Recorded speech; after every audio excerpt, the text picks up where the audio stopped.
Daar is 'n ding in Afrikaans wat mense sê, jou geld kan opraak, maar jou planne moet nie opraak. Ek is van kleins af geleer om 'n plan B te hê en 'n plan C. Toe ek bietjie groter word en ek begin werk, toe kom ek agter daar is so iets soos 'n contingency plan, 'n gebeurlikheidsplan. Dis die plan wat in werking tree as dinge nie uitwerk soos dit moet nie, of as jou omstandighede verander, of as daar 'n ramp is, of die ekonomie val. Allerhande sulke dinge moet daarvoor voorsiening gemaak word in jou planne. Baie mense praat van God se plan B. Kyk, dit is soos toe Esther alweer in die koningshuis was toe die Israeliete aangeval is, en dit is toe Josef alreeds in die paleis was toe die hongersnood daar kom en hy die Israeliete kon red en God sy belofte kon hou. Nou God het altyd 'n plan om sy belofte aan die gang te hou. God is alwetend, so hy weet daar gaan 'n probleem wees, so hy gaan dit uitsorteer. Hy het 'n belofte gemaak dat die geslag van Dawid altyd 'n koning sal hê in Juda, en hy het 'n belofte gemaak dat Jesus uit die nageslag van Dawid sal gebore word.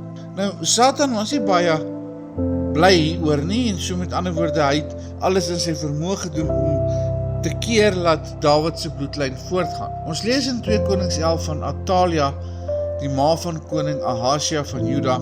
Ons almal weet van haar sagmoedige moeder Jezebel, maar Atalia sy seun is dood, en toe besluit sy gaan nou koningin word, en sy gaan die hele koningshuis vernietig. Met ander woorde, sy gaan al die manlike erfgename doodmaak, sodat sy kan koningin bly. Met ander woorde, die bloedlyn van Dawid is absoluut in gedrang. Maar hier lees ons, maar Jehosheba, dogter van koning Joram en suster van koning Ahasja, het Ahasja sy jongste seun Joas stilletjies weggevat tussen die ander seuns van Ahasja, wat doodgemaak sou word. Jehosheba het Joas saam met sy oppasser in 'n slaapkamer vir Atalia weggesteek, so het dit gebeur dat hy nie doodgemaak is nie. Gedurende die 6 jaar wat Atalia regeer het, is Joas en sy oppasser in die tempel van die Here weggesteek. Met ander woorde, wat hier gebeur het is, daai bloedlyn waaraan Jesus gebore moet word, is gered. En God se plan het deurgekom. En net so wil ek vanmôre vir jou sê dat God se plan vir jou lewe het al die gebeurlikheidsplanne in, sodat dit sal uitwerk. Die groot ding wat ons nodig het om te doen, is om absoluut ons vertroue in God te sit, want hy is getrou.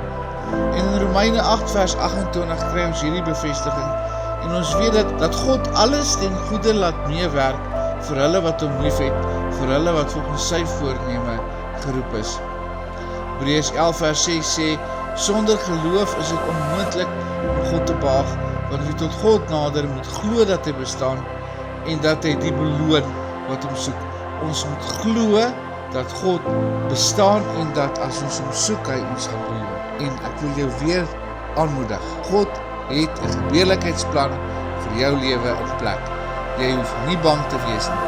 Jy hoef net doodeenvoudig jou vertroue op God te sit en te glo dat hy alles vir jou ten goeie gaan laat meewerk, en te glo dat hy bestaan, en te glo dat hy jou wil beloon. Hemelse Vader, ons sê vir U dankie dat U ons God is wat absoluut in beheer is. Help ons om ons vertroue volkome in U te sit, en om te weet, Here, dat U is in beheer. Amen.